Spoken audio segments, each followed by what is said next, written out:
नमस्कार साथियों। तो आज है 25 जुलाई 2026। दोस्तों, पल पल दुनिया बदल रहा है, समय भी बदल रहा है, उसके साथ साथ सिचुएशन भी बदल रहा है। और कल रात से लेकर अभी तक बहुत सारे इंसिडेंट हमें देखने को मिला जियोपॉलिटिक्स में। सबसे पहली बात, कल रात में तो हमने देखा यूएस मार्केट शुरू थोड़ा सा फ्लैट होने के बाद एकदम से रिकवर कर गया।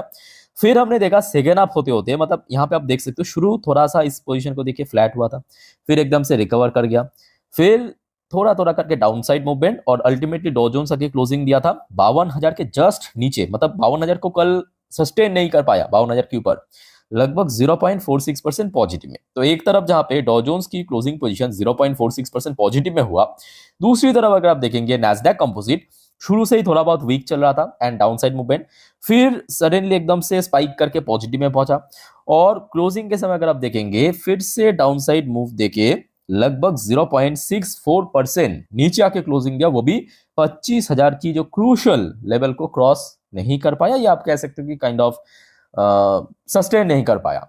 अच्छा, दूसरी तरफ दोस्तों, कल रात की जब मैं 10:30 की वीडियो रिकॉर्ड कर रहा था या 12 बजे की वीडियो रिकॉर्ड कर रहा था, आपको मैं दिखाया था कि गिफ्ट निफ्टी की जो फ्यूचर्स चल रहा था कल रात तक काफी ठीक ठाक था, बट क्लोजिंग दोस्तों कहां पे हुआ पता है? 23,763 पॉइंट पे, मतलब एग्जैक्टली उसी लेवल पे जहां पे कल हमारे निफ्टी 50 क्लोजिंग दिया। तो मतलब जो गेन हुआ था वो अल्टीमेटली थोड़ा सा, क्योंकि यूएस मार्केट अगर आप देखेंगे क्लोजिंग के ठीक पहले आप देखिए, चाहे नैस्डैक की बात करें डाउन साइड मूवमेंट दिया, डॉ जोन्स की बात करें पॉजिटिव में क्लोजिंग, बट मूवमेंट तो डाउन साइड था। तो जिस वजह से जो बीच में एकदम से ऊपर पहुंच गया था वो गेन खत्म करके थोड़ा नीचे आके क्लोजिंग दिया। अच्छा, दूसरी तरफ क्रूड ऑयल की बात करें, जो आज की डेट में सबसे क्रूशल फैक्टर्स इंडियन इकोनॉमी या मार्केट के लिए, क्रूड ऑयल की क्लोजिंग में कहूंगा काफी बढ़िया हुआ। दूसरी तरफ मतलब कल सुबह से तो 100-101 डॉलर पर बैरल पे चल रहा था, शाम होते होते थोड़ा सा और गिरा है, 98-90 डॉलर के आसपास चल रहा था, और कल रात में क्लोजिंग दिया 96-97 डॉलर पर बैरल, लगभग 3.88% गिरावट के साथ।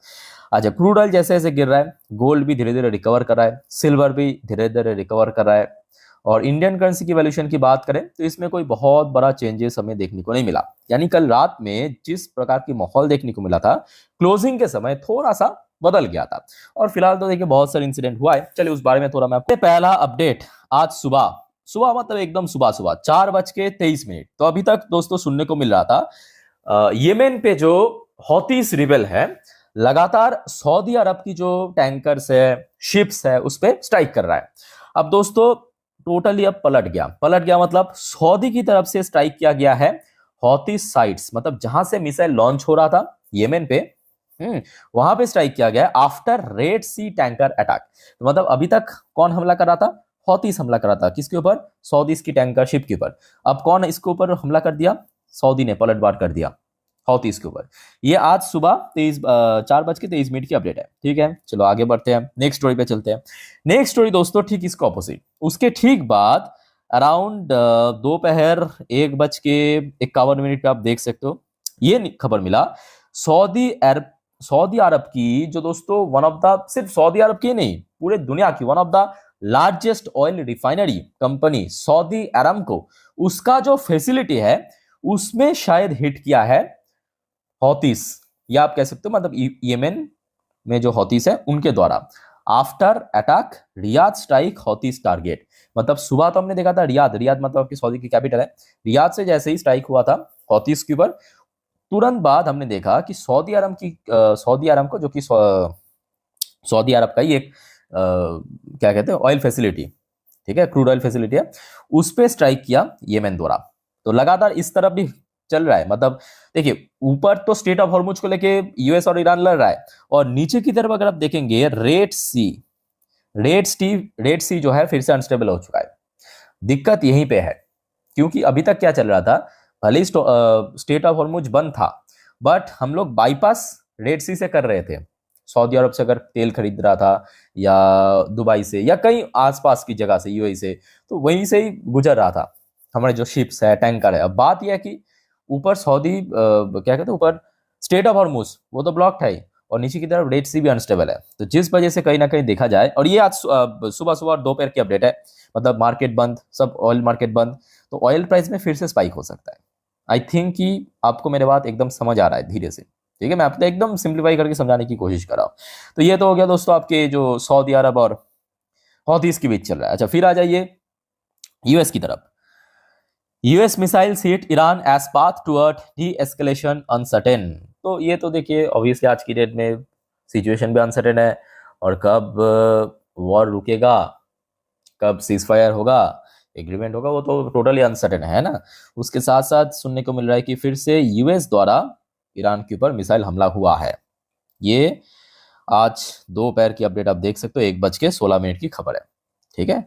अच्छा, फिर आ जाइए आपके ईरान की फॉरेन मिनिस्टर अब्बास अराक्ची, इनकी तरफ से भी कुछ वार्निंग आया है, कुछ स्टेटमेंट आया है। ईरान वोंट बो टू यूएस प्रेशर। तो सबसे पहले इन्होंने कहा ईरान जो है यूएस की दबाव में आके या प्रेशर में आके झुकेगा नहीं। As China back Tehran at SCO meet. तो चाइना पे अभी एक वो चल रहा है, मतलब इवेंट चल रहा है, एसीओ समिट। तो उसमें अब्बास अराक्ची अटेंड किया है ईरान की तरफ से, और उसमें ये बयान दिया है। एग्जैक्टली क्या है मैं आपको थोड़ा सा आर्टिकल पढ़ के समझा देता हूँ। देखिए, Iranian Foreign Minister Abbas Araghchi on Friday reiterated that Tehran would not yield to pressure from the United States, saying the country would never respond to threat and intimidation while defending its national interest. तो simple बात है कि Iran भी अभी कोई भी compromise नहीं करेगा यूएस के साथ। चलो आगे देखते हैं। नेक्स्ट दोस्तों, जिस बारे में आपको मैं कल रात में एक छोटा सा हिंट दिया था कि अगले हफ्ते ट्रम्प और नेतन्याहू के बीच एक बहुत इंपॉर्टेंट मीटिंग हो सकता है व्हाइट हाउस में, तो वो खबर आया था अनऑफिशियल तरीके से, मतलब एक सोर्स की तरफ से। आज दोस्तों ट्रम्प ने उसको ऑफिशियली घोषित, मतलब कह सकते हो कि कंफर्म किया है। ट्रम्प से Netanyahu will visit US next week as Iran war rages on. ठीक है, तो जैसे जैसे अभी वॉर की जो इंटेंसिटी बढ़ रहा है, तो यहाँ पे अगले हफ्ते डेट तो फिलहाल मेंशन नहीं किया, मतलब डेट एंड टाइम, बट ये कंफर्म हो चुका है। इजराइल की प्राइम मिनिस्टर बेंजामिन नेतन्याहू और डोनाल्ड ट्रंप के बीच व्हाइट हाउस पे अगले हफ्ते एक बहुत इंपॉर्टेंट मीटिंग होने वाले हैं, और ये 90% चांस है इस वॉर से रिलेटेड ही है, और जिस वजह से इस मीटिंग की आउटकम बहुत इंपॉर्टेंट है सबके लिए, पूरे दुनिया के लिए। ठीक है, तो इस बारे में कुछ भी जानकारी मिला जरूर मैं आपको इन्फॉर्म कर दूंगा। अच्छा दोस्त, यहाँ तक समझ आ चुका है। तो इस प्रकार की माहौल है, बहुत ही अनसर्टेन, बहुत ही अनस्टेबल। ठीक है, कभी भी कुछ भी हो सकता है, देखते हैं। अब सोमवार मतलब कल छोड़ परसों बाजार ओपन होगा, तो सोमवार बाजार ओपन होने से पहले अगर सब कुछ स्टेबल हो गया या कुछ हद तक भी स्टेबल हुआ तो भी चल जाएगा, देखते हैं क्या होता है। तो जो भी होगा मैं आपको कल जानकारी दे दूंगा। ठीक है, कल अलग अलग वीडियो में। अच्छा, अब आ जाइए एक और जो आखिरी अपडेट है। यहाँ पे एक चार्टिस्ट, इनका नाम है सुदीप शाह, इनकी तरफ से प्रॉपरली कहा गया कि Nifty looks weak on chart. ठीक है, आउटलाइन एचडीएफसी बैंक। तो देखिए सिंपल बात है, इस प्रकार के अगर माहौल रहा तो सीधा सीधा इंपैक्ट कहाँ पे करेगा आप खुद ही बताइए, ऑयल प्राइस में ही करेगा। तो आपको इसके पहले भी कहा था कि ऑयल प्राइस बढ़ना वो डायरेक्टली इंपैक्ट करेगा इंडियन इकोनॉमी पे, इंडियन शेयर मार्केट पे। तो ऑयल प्राइस अगर बढ़ गया सोमवार, तो कहीं ना कहीं मार्केट लास्ट 2-3 दिन जैसे था, मतलब वीकनेस वैसा रह सकता है। बट ऑयल दोस्तों अगर स्टेबल रहा या गिर गया तो कहीं ना कहीं मार्केट रिकवर कर सकता है। आई होप कि दोस्तों आपका जवाब मिल चुका है, सेशन में पार्टिसिपेट कर सकता है, तो जरूर लेना। तो मिलता है नेक्स्ट वीडियो में। टेक केयर, बाय बाय, जय हिंद।